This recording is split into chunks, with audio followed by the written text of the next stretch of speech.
Hello and welcome. This is another episode of Artists in Residences by the Baton Rouge Gallery. My name is Kelsey Livingston, and I am your host again today. Before we get started with today's conversation, I just want to say thank you to everyone who has been supportive of the gallery in the past couple months. I know life is still really weird out there. Our gallery is now open.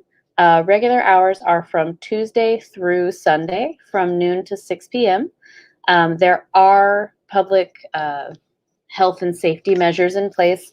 We are requiring masks for anyone to enter the gallery, but we'd love to have you come and see the current show. Right now, we have a group show up in the space of multiple artist members. I think there's over 30 artists showing in the gallery right now.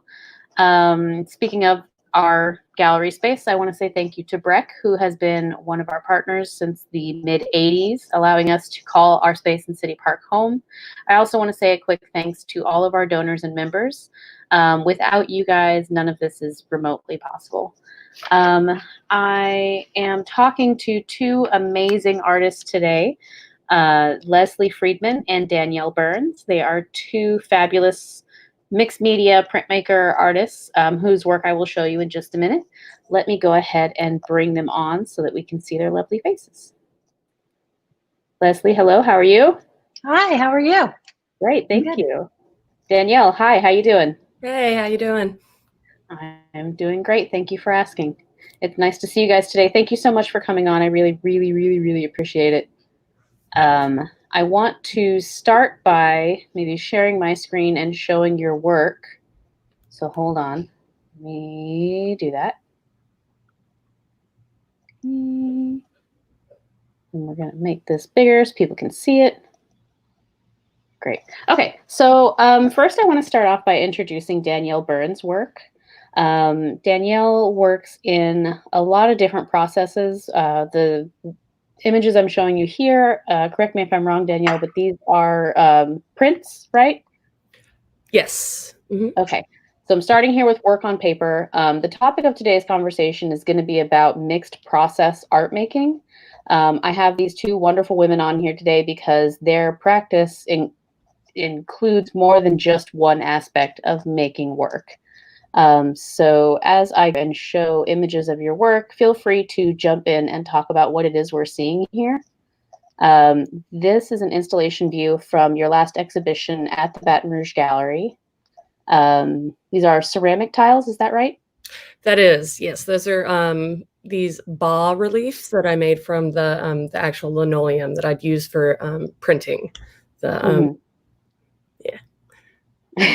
Are you going to talk about the show the sort of the process? Yeah. So this is from Dislocations, though, and so a lot of the bulk of the work that you're going to see is from the show that I debuted last year at Baton Rouge Gallery, and it has to do with coping mechanisms a lot, different ways that we sort of respond to tragedy or loss. So it's these sort of individual narratives that work as a larger narrative for the show. Mm-hmm. A lot of the work I'm going to show today of yours, Danielle, is from that show, but not all of it. So let me go through it. These are also from the last show, right? These are more relief, except there's a different element in these, which looks kind of like barbed wire. It's actual netting. Netting, okay. Like the fishing netting, so sort of using something that's used in water as a reference for water. Love it. So tell me, while we're going through some of these, I know this isn't from that show, it's from a previous body of work. What is the relationship you have that crosses over from your print practice to the ceramic practice? Yeah, I just want to own all the tools. I want to have all the tools in my toolbox. And for me, what sort of bit me with the printmaking bug is that it's all about experimentation and exploration of new media and mixing processes. So when I found myself a couple of years ago in this nice big empty studio at the Fraser building at BRCC, where I had access to ceramics, where I could just go and play I did that. A lot of exploration where I tried to, figure out how I could silk screen onto ceramics and make them a little bit more dimensional. And then that work. So is this image we're looking at here, is this silk screened onto ceramics? Yes. Wow, I didn't know you could do that. It's actually pretty nice. There's a medium that you can buy, and it's just a thickening agent. So the underglazes, you just thicken them up, and it makes it a nice consistency. You can just pass it right onto the flattened slabs. Pretty cool. Yeah, and it looks like in these works here, the one, I'm not sure if it's left or stage left, the the kind of oval shaped piece that we're looking at looks like very similar or even the same imagery as the work on paper, one of the first ones that I showed. Can you tell me, how do you feel about your imagery on paper versus on the surface of a ceramic tile? Yeah, and that's another thing that became like more, at first it was experimentation and testing, but then I started thinking about how I was creating these like more permanent pieces. I like to think that my paper works are going to stay safe. They're my little precious baby angels, and I'll keep them safe. But it's paper, it can be destroyed pretty easily. But ceramics, unless you smash them to bits, As shown here. as shown here. Yeah. So it's kind of like but they're around for. What is permanent, really? Yeah. Right. So hopefully nobody's going to be smashing them to unrecognizable bits, but. Right. Just only the artist is allowed to do the actual breaking. I was taking a look at some of your older work, and this installation came up, and I thought it was really interesting because you've taken that kind of print or flattened language and you've expanded it out into the physical floor space of the gallery. And I wanted to bring you and Leslie on here because you both kind of have that in common with many of the installations you do. Can you tell me what is your thought process about creating an environment for the viewer with a body of work in the gallery space? So this is from a show called Up Like Weeds, and it was about considering memory and like childhood memories and how we sort of change them over time, and we sort of like sugarcoat, and some of the ugly little things that we do as children become, the narrative changes. So a lot of them were, a lot of the prints were, they were misbehaving. Often. And I was already working in these like almost life-size prints. I was working at LSU. This was actually a thesis show, and the size was already there. So I wanted to have them exist sort of to be a little bit more interactive but confrontational, because it was about actually like confronting those memories a bit more. But they're still really flat, as you move around. It's just the sort of matrix on the other side. So showed process and also just kind of existing in our space. I like that. I was just going to say, what's on the back of these? So curious. It's actually the block that I use to print. So these are the blocks that you'd actually print from. And I just that you cut out with a skill saw very carefully and sanded them down. And then they're just suspended, sort of balanced. I might have had like a little artist putty to keep them from waving back and forth, but with fishing line actually from the ceiling. Yeah, that is kind of the beauty of a educational setting, is you tend to have access to a bunch of different tools and a bunch of different shops, so you can sort of mix and match different aspects of that for your practice, which is lovely. It's a little harder to do when you're working just from home, but not impossible. You just got to be, determined and save your money.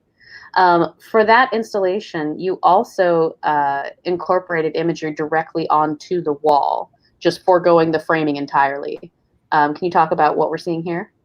Yeah, so this was the backdrop that I painted, the line, sort of reference like a really simplistic landscape, and then something that the landscape's pretty important to my work, but this is typical of Tennessee landscape, where I was actually raised, where you'd see these like tire piles. So I just wanted to sort of create the environment that these larger figures would be seen in typically, just Because bouncing. like these kind of sort of free range urban kids just out in the mountains of tires causing havoc.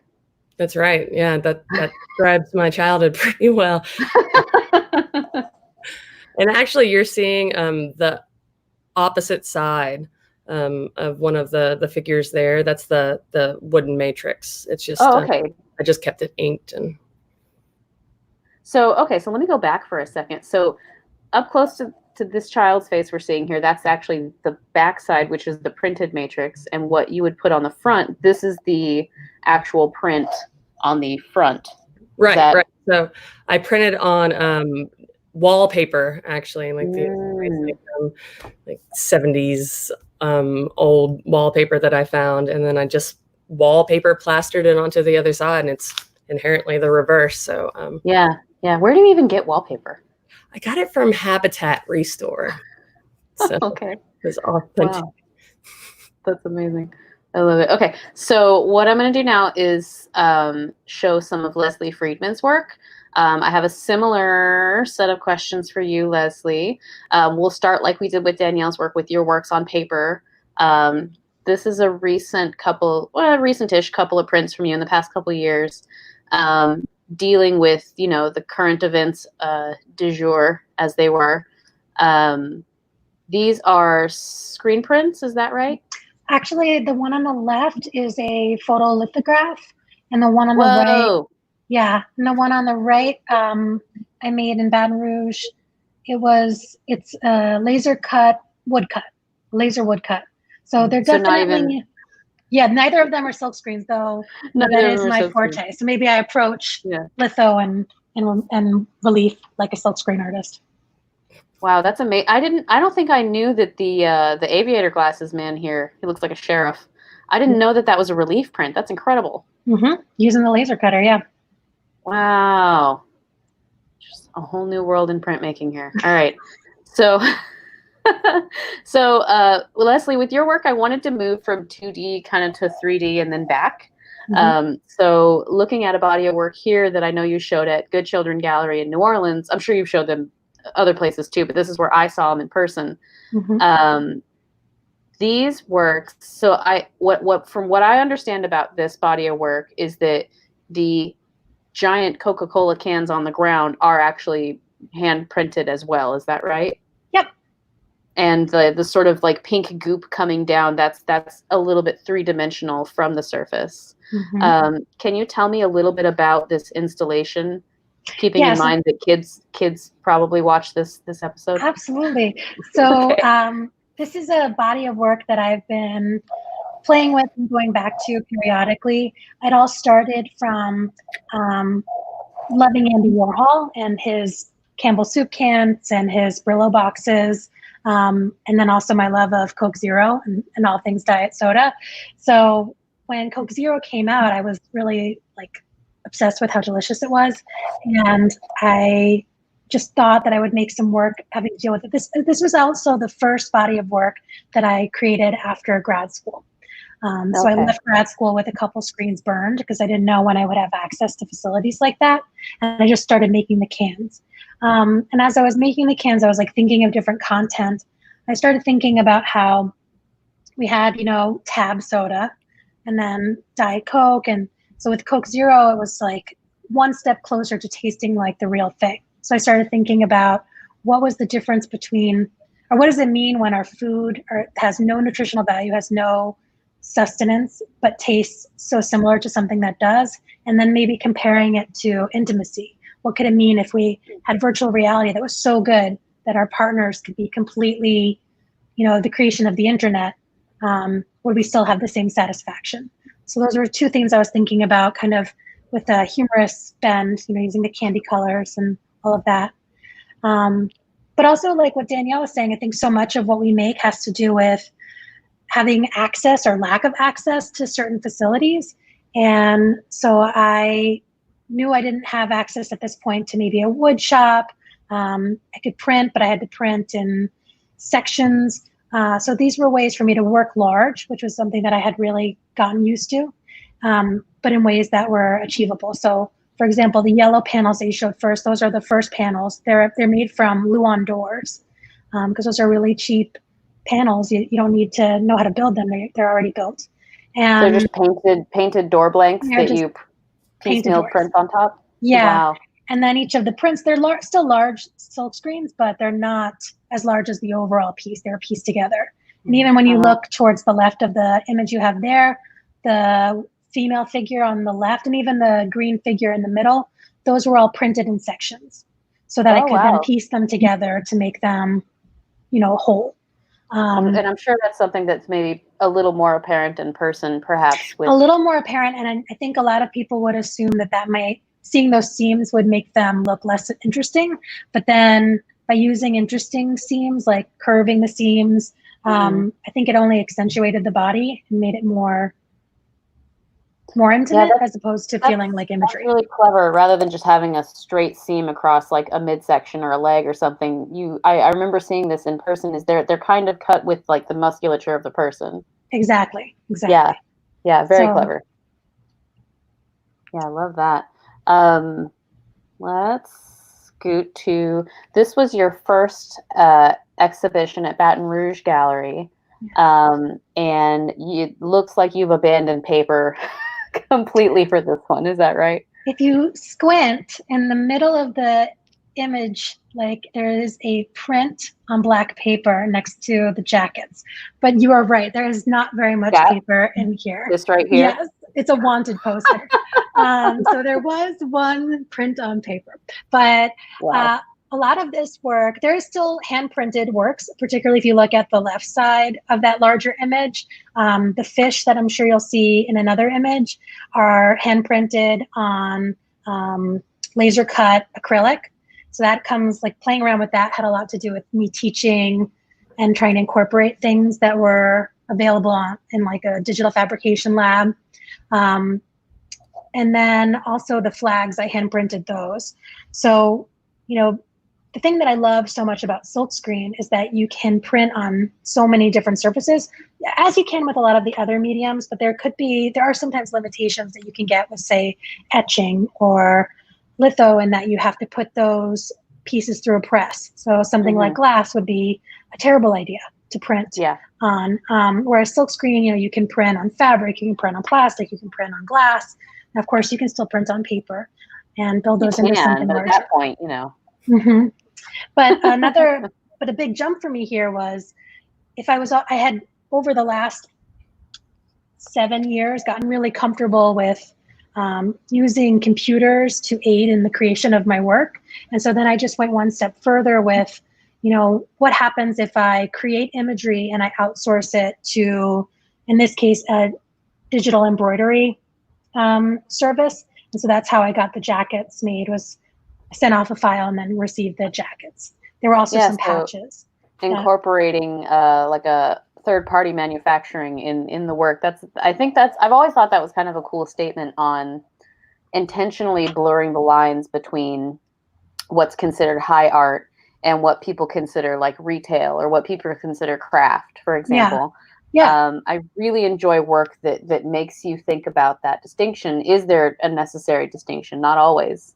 I think my work already talks about like mixing or blurring the line between high and low.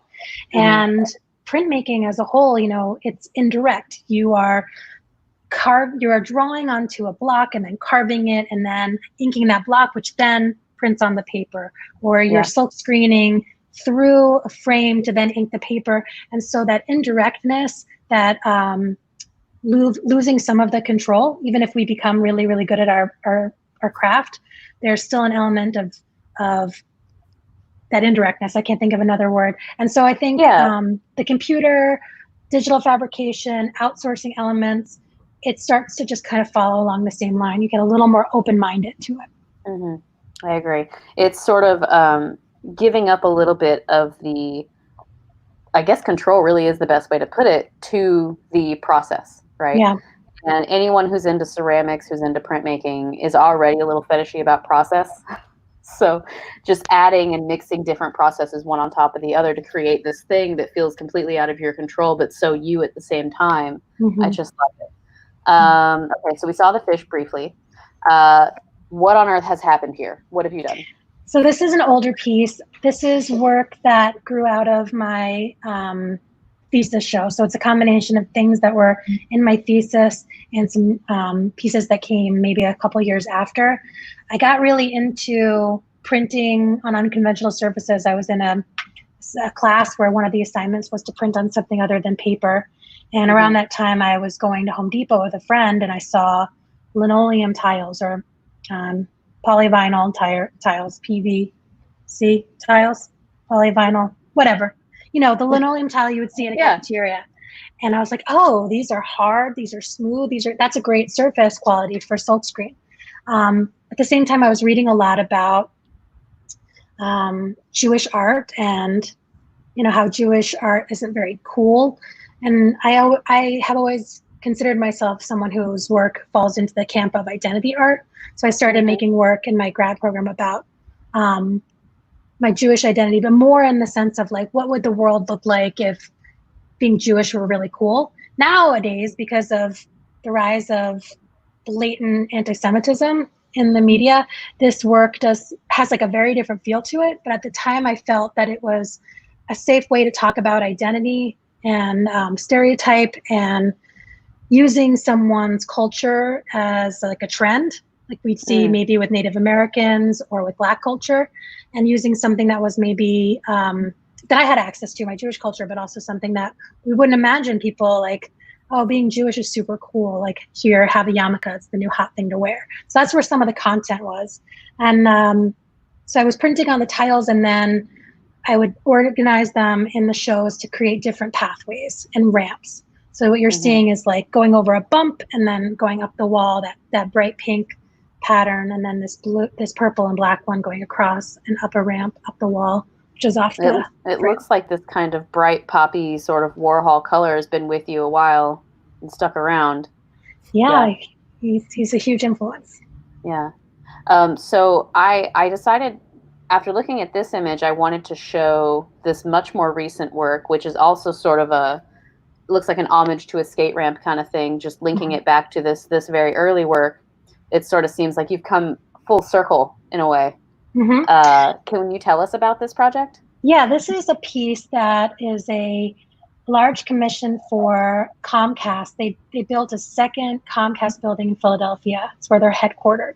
And they invited a lot of regional artists to propose and ultimately make work. So this piece is on the 6th floor of the new Comcast building. And you can right now we're only seeing, you know, really the front side, but there's also a back side to the piece.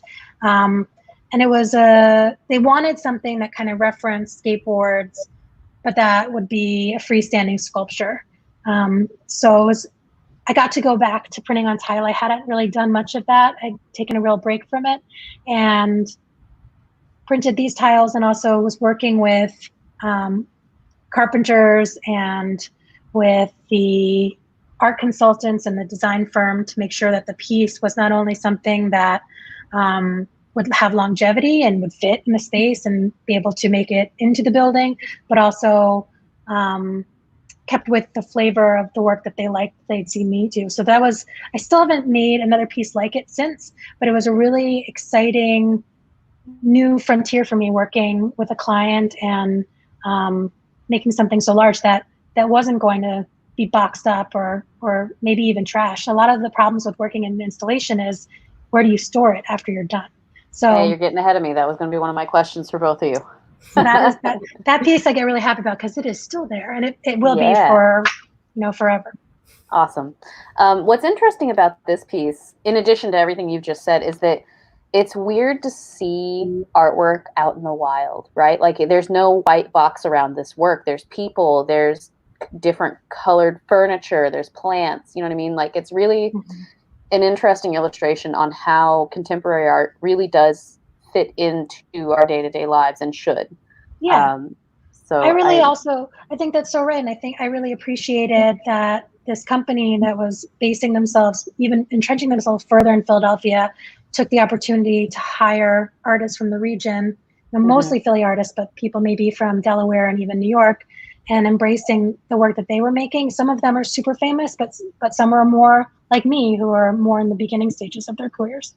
I mean, you're both pretty famous, if you ask me, but Okay. The last one I want to show is a couple pieces from your most recent show at the Baton Rouge Gallery.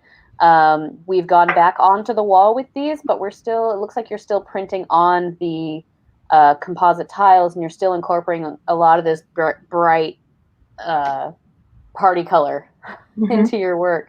Do you want to tell us a little bit about these before I get into the questions for both of you? Yeah, so when I made the piece for Comcast, I always make, and if this is true of an installation as well, you'd always make way more than you were possibly going to use in the show. So I ended up with just boxes and boxes of these extra tiles. Maybe they were slightly damaged. And, so what I did was I cut them really, really tiny into small pieces and then played around with kind of mosaicing them together to make non-representational art. So part of this, again, goes back to teaching. I love teaching 2D design. I especially love trying to convince my students who are usually really interested in the figure and landscape and representational images, things that you can recognize, into thinking just about geometric shape. And then you might have also guessed I'm very into pattern. So it was fun to make these compositions based on found imagery that was found within my own studio, and turn them into something new. And another fun thing that I was playing with you can really see it on the one on the left. The one on the right, you can see it more in person, is that I used colored grout. So the grout line got to be another element in there. And the one on the right has a bit of an ombre effect where it goes from like a purple to a pink. Whereas the one on the left, it was all uniform electric blue. So those are relatively new pieces. I started making those a little bit in the fall and winter of 2019. And then I really got into making them at a residency at Mass MoCA in Massachusetts. That had to be 2018 then, because these were shown in the gallery in 2019, I think. Right? So the winter of 2018, 2019 winter. Summer I worked on them, and then the show is in September. That's right. It's all coming back. Yeah. So confusing. I know. Tell me about it. Okay, so before I let you ladies go, I have a couple of just general questions I am dying to know. As the audience might know, I am also a printmaker, and one thing that we do in print is we make multiples of things, or we can. We don't have to, but we can, and I do. Storage is kind of a nightmare. When you both are that face, Danielle. When you're both making work, especially the bigger work that you know is going to be an installation that goes out into the floor space, where on earth do you store these things? Most especially with work that you know isn't exactly saleable to the average household. Maybe an institution or like a hotel or some place that has a big space for that kind of work, but your average person walking into the gallery doesn't have a huge foyer to display your three-dimensional work. Where do you store it? I like that Leslie mentioned sourcing imagery from her own collection, this idea of upcycling from this plethora of material that we have now. That's sort of what printmaking is all about. It's taking those retired processes and claiming them and reclaiming and changing them up. So, I mean, I'm lucky to have a flat file access. So a lot of the flat work, that's not an issue. But yeah, those figures that you saw from mine, one of them, those giant children. Yeah. One of them guards, the nice rollers at school with his BB gun. But I really couldn't tell you. I've had a few moves where those other children ran off to. Those orphans. They're just out in the wild. They're out somewhere. Yeah. I 100% agree. Flat files are our friends, especially for the flat work. And you can fit a lot in a flat file if you organize it. But the larger works, I've had to trash some of mine because they were taking up space and I wasn't going to show it right away. And I know that I can remake things if I need to.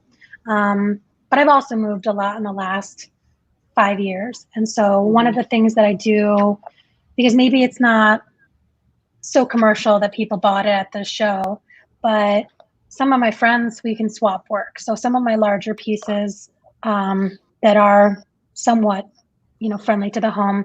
I've swapped with a friend or just given to a friend so that they're living there. I like to think that when there's some kind of retrospective, they'll be asked to show part of the collection. And that you'll remember collection. where they are. Yeah, yes. For this retrospective. Yeah, But exactly. Sort of like the giant Coke Zero cans that are were intended to be piled and shown as an installation might end up on a shelf in a friend's room. Yeah. Very and I know good. I can remake those. They travel sort of well, but one of the things that everyone in Louisiana can appreciate is that humidity and heat are things that you can anticipate as opposed to ignore. And the cans, the way that I had stored them up in the north, which, I thought I knew what humidity was coming from the Northeast. No. They didn't do so well, coming down to Louisiana, things stuck together differently. So I think I am always trying to learn ways that I can make things that come apart. I'm not very good at that. That's something I'm trying to get better at. But also just sort of like letting go of the fact that you will be able to store everything and move everything. I do tend to like store a lot of my work, but it just sits around for a while. So images is really where the work lives on. I'm a total hoarder when it comes to my work. So I can't even imagine all that big cradled work, all the stuff that like the door panels, like where would that even live? I have no idea. Okay, so next 2 quick questions. We can be as long or as short on these as you'd like. Both of you have made work. Sorry, my dog is in my lap. Have made work that have a sort of narrative to follow. When you're installing your work in the gallery space, how important is it to you that a viewer is able to catch on to the narrative and follow it through the space? Or is it okay if people kind of randomly come upon it and then piece it together later? I like the idea that they piece it together later, especially so each one of mine from this last show, but even in the Up Like Weeds, they had a singular narrative within each image, but having central figures that sort of play between each print, you can start to create your own. And because, the responses to tragedy or loss are so varied, it's not always a linear timeline that you're experiencing these things. There's not always personal growth and we learn, but there's actually a lot of bouncing around to it. So creating your own sort of story within the stories, Yeah. Yeah. I once took a continuing ed class. This is before I went to grad school for printmaking. I wasn't sure what I wanted to go back to school for. And I took a continuing ed class in interior design, which was super basic. But one of the things that they taught us was like traffic patterns in stores and where people walk. And then with your question, I'm thinking about how that kind of applies, like, which doors people are coming into a gallery. And so kind of what they're going to see first. So you can plan where you put things based on that, but you also have to understand that you have no control over the audience. And so I think once you let go of the idea that you can control how they're going to receive the narrative, the happier you'll be as the person making the work and showing the work. Yeah, I agree. All right. I would like to know if either of you have any thoughts on, we're going to change gears just a second. Any thoughts on your experience from last semester with distance teaching? What you do feels pretty hands-on. How on earth did you handle it? I was teaching silkscreen and 2D. I had great groups for both of them and using different platforms to critique so that everybody could see each other's work at once, and just making sure that we were meeting consistently. Silkscreen was tough. I mean, 2D, I was able to pass out some stuff with masks on, and they were able to work at home, but a lot of stenciling projects or just land art projects where I just had them actually go outside and create something. I'm just thinking about using multiples, but just trying to go back to what printmaking is about, like the multiple and thinking about matrix, and rather than going through that in the entire process. Yeah. I imagine it'd be really difficult to teach lithography from I mean, you can always do kitchen litho for those that are curious. You can do kitchen litho. Yeah. But that's like the Wild West of materials and results and, Yeah. One of the benefits of this all happening is that there were already some sort of, I have a lot of friends who are printmakers and who teach and part of a lot of groups on Facebook, especially that with different printmakers who teach. And so we had each other to kind of ping ideas back and forth. One of my friends, Camilla Taylor, put together a little conversation between some of her friends who were teaching, sort of for us to reflect on the last semester. And I realized in that conversation, really depends on your student population. Are they people who have access to all sorts of, they can afford to buy more materials, or are they going to be more cash strapped? And I think when we all had to go online, it was pretty abrupt and we didn't really know like how sick people were going to get and what it was all going to look like. So with that in mind, I feel like it went okay. My intro classes were going to be doing relief anyway. So instead of using the press, we just hand printed. But I felt like I struggled more with being able to transfer my advanced students because they worked a little bit more independently, and having so much independence where you're already working at home, you can make whatever you want.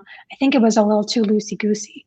Above all, though, I think as artists, we're going to be in situations where we have access to a ceramic shop, and we didn't before. Now we're going to make amazing relief sculptures with our blocks, but also we're going to be in situations where, yep, you have access to the kitchen table sometimes in the middle of the week, but it has to be cleaned up by dinner time. There are going to be situations like that, and learning how to pivot and be able to adapt is part of being an artist. So it wasn't really the lesson we were trying to teach students, but I think that's something that they learned.